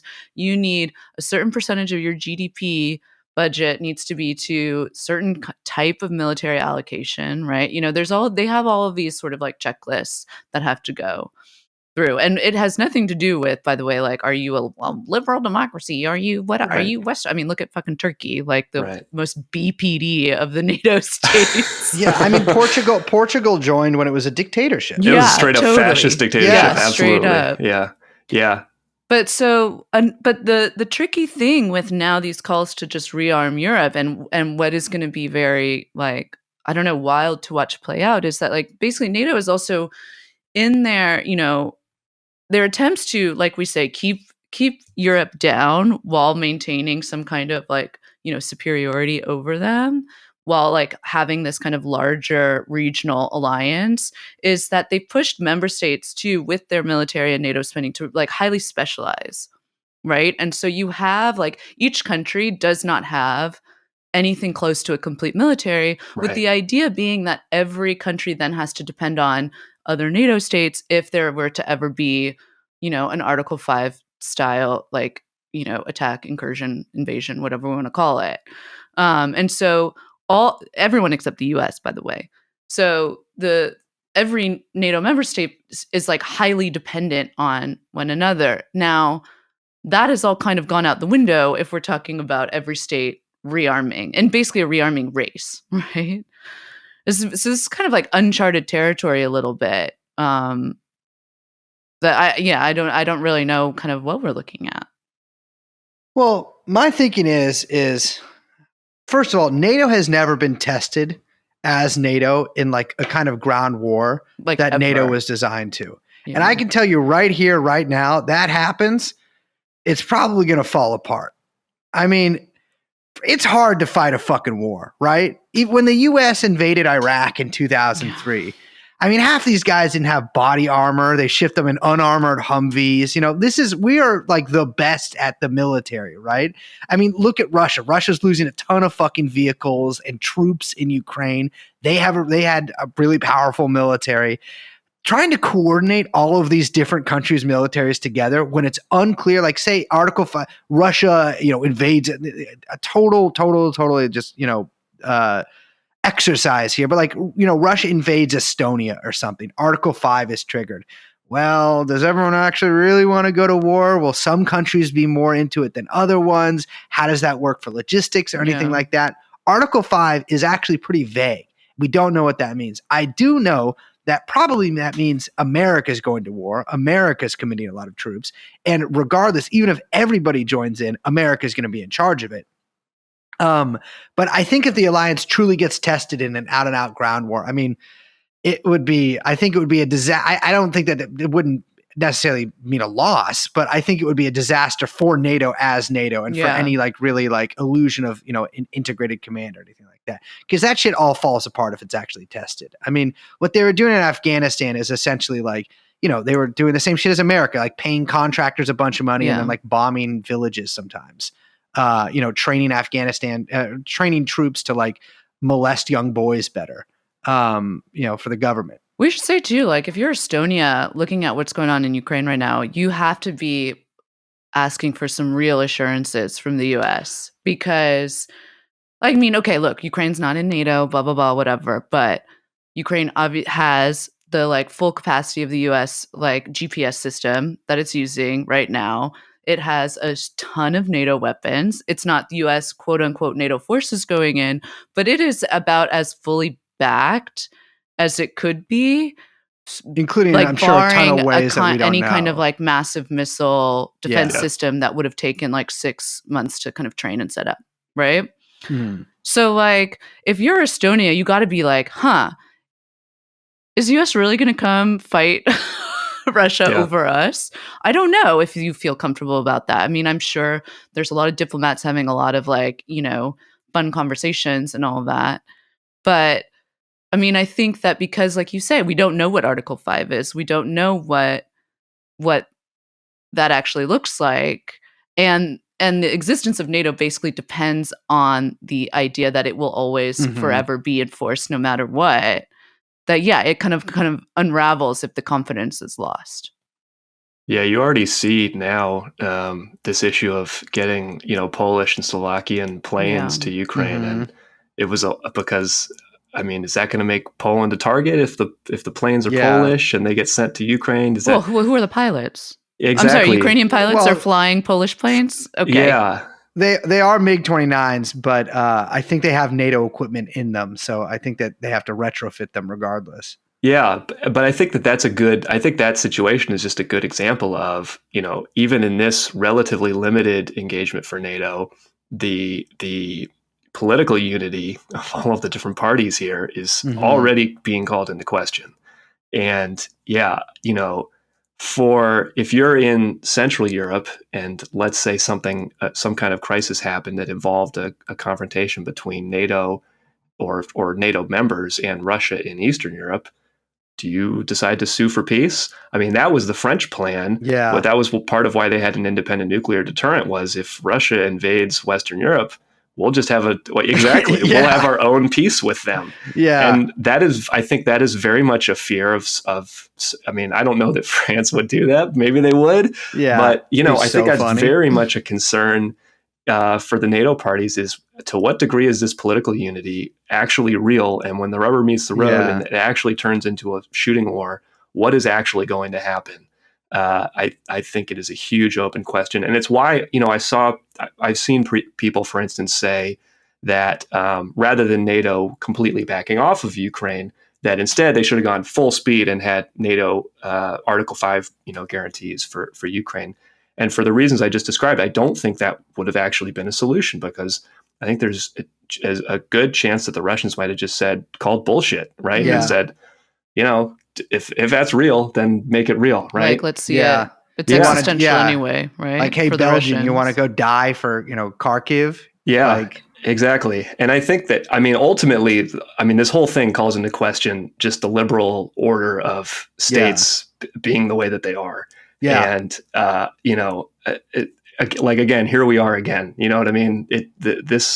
All these different diplomatic channels and military alliances and ways of dealing with this problem, they've led us back here, once again, for the third time in Europe in about a century. So, I don't think that this idea of this kind of, this nuclear clause, this Article 5 clause being this magical incantation that's going to provide security to Europe, I don't think that that's really, I don't think that's real. It's witchy America doing like hexes on Putin. Yeah, exactly. Exactly. Well, ladies and gentlemen, I'll be real here. NATO can suck me off. Not a fan of the organization.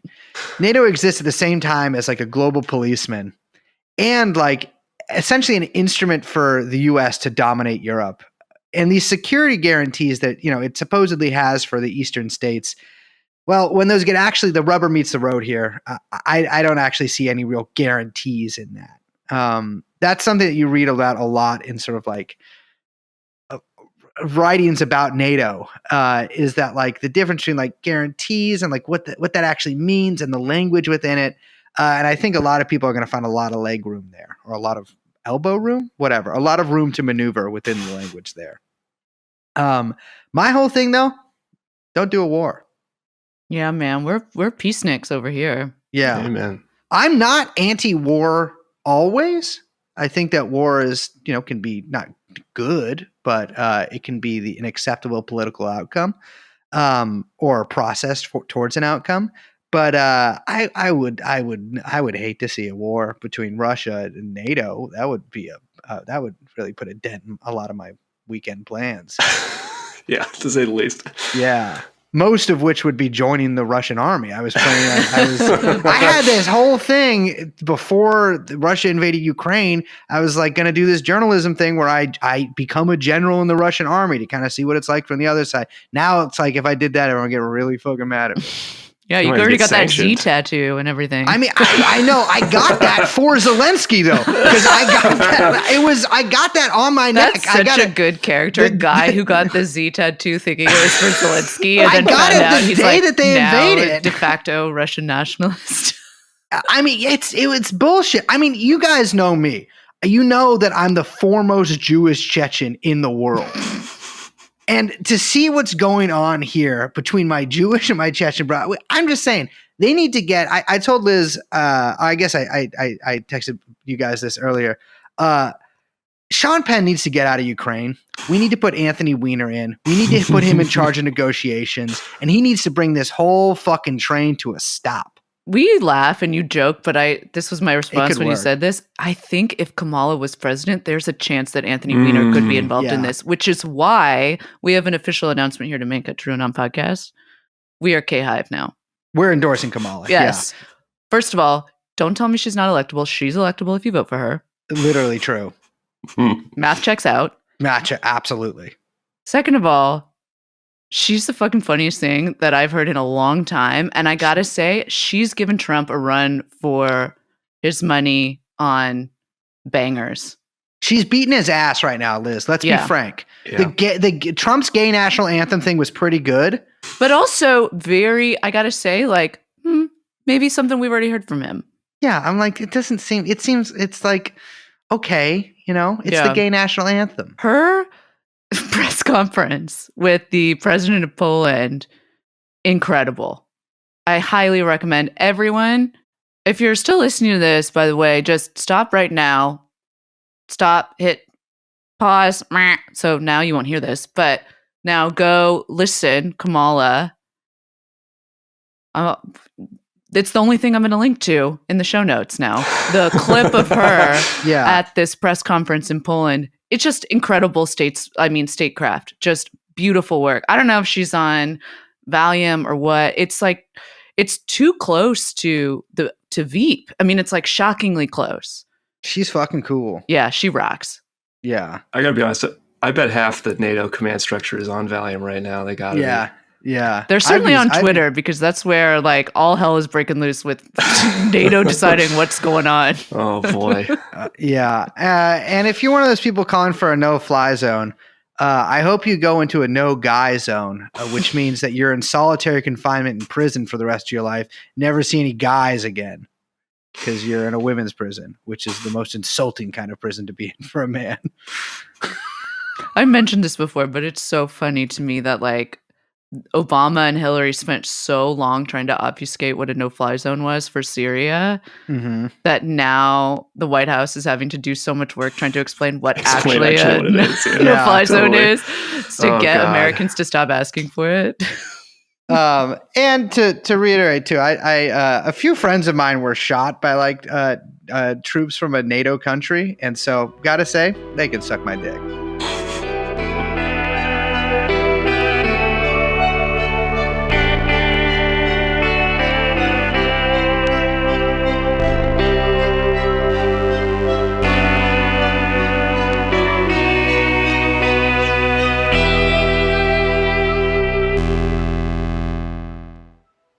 They need to replace NATO with. My idea is this. You know how people don't like it when you're annoying? Yes, classically. Exactly. It's one of the things people hate most. Like Yeah, if you're I annoying, understand it right now, actually. But like I'm saying, as somebody this applies to, as somebody with a lot of negative characteristics about me, Oh, the don't one say that people seem to hate the most is the annoying part. You're not annoying. Not you should see what I do. What you should see what I do when you're not around. Yeah. They should just pick all the most annoying people Mm. from every European country, which would be a true just quilt of annoying. Interesting. Okay. Not America. Yeah. Put Russia in there, and you know what? Wild card. Why not Pakistan? Get all those guys together and gotta have them figure out everything that goes. Oh my god. Oh, we don't have enough wheat over here. Why don't you just get the most obnoxious human being in Hungary to figure it out? Yeah. This is like autistic Eurovision. Well, Liz, while I would say that the European vision itself is autistic, what I'm talking about here is not only a European, but a global governance structure, right? Mm. I mean, I know some of the most annoying people in the world. I'm proud to call many of them my friends. In fact, some of them are just me. Why shouldn't I get a say on the affairs of other countries, right? Mm. Kosovo wants to be a country. Why don't I argue about it with the most obnoxious Frenchman? In fact, why don't I argue about it with him for years? Yeah. This way, nothing will ever get done. I like Every single this. decision, nothing ever gets done. And that way, okay, nothing changes, but nothing changes. That's fine with Yes. me. Everything. Yeah. This is like annoyance diplomacy. Do you know how it would be annoying it would be if I started to pivot to China? That would be insane. Wait, do you mean like pivot, like embrace? Or Yeah, like I was just- or like pivot as in now my attention has turned? Well, that's the thing with an annoying guy. You never know. Yeah, you don't Like, know what the pivot is. You don't know if I'm going to become Steven Seagal Mm. or Nick Mullen. Yeah, you could also do you pivot you could pivot from the pivot and then you got two pivots. But then you're dancing. Yeah. And no one wants to see that, Brace. This is true. I can't dance. One of the things, I'm being completely honest here, I can't dance. Really? No, I can't dance. Can I see you try? I don't think I've ever seen you try. Where would you have seen me dance? Yeah. I guess, Come on. we've been, that's true. We've been, a I've lot of dance seen you. events I think together. I've seen you try. You've a never, boogie. no, you've literally, I'm telling you this right now, Liz, you've never seen me dance. This is interesting. You know why? Why? It's undignified. That's don't not think- true. I think it looks weird when That guys is dance. not true. I- That's no. That's You know how not much true. cocaine I've done at Ollie's night? I'm No. telling you. You need to broaden your understanding of what dancing is, though. It's not just that kind of dancing. There's plenty of dignified dancing that isn't just like kind of like Cotillion? hipster like movements at a fucking bar. Yeah. Well, I do What? a lot of urban hip hop type dancing that, but I just do that in the practice. I also do pole dance for exercise. Hmm. We should wrap this up. before I don't think so. gotta- I think we should just keep going. We settled. This is great. These past few minutes here have given our enemies a lot of ammo. I'm having a great time. Not more so than in any of our recent episodes. My thing here, though, if my enemies have ammo, do you know how much ammunition I have? You might have real ammo of me saying things that like will get me fired.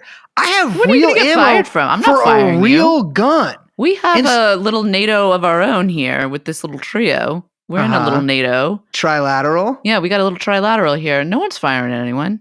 Well, you guys know there's a fourth. There's Marcos. No, he's not in the structure. Yeah, Marcos is above the structure. Marcos is the America. I'm France. You're Poland. He's Young Chomsky's the UK. Marcos is America. No. Well, Marcos is signaling me now that we have to sign off. Okay, fine. I'm Liz. Yes, sir. My name is Brace. I'm really sorry about that. I'm sorry we went long. I won't do that next time. I'm sorry, Marcos. My name is Brace. We have Young Chomsky. Totally changing the history and total character of Marcos. Marcos is both my bodyguard, my protector, and my master. You were about to say servant. He's both servant and master. We break. He's the resolution of the dialectic. Exactly. We turn Nietzsche on its head. It's a return to Greece for me with Marcos. Young Chomsky, of course, at Marcos's behest, produces this podcast, which really is done in dedication to God and NATO. We're called TrueAnon. We'll see you next time. Bye-bye. Jeffrey Epstein.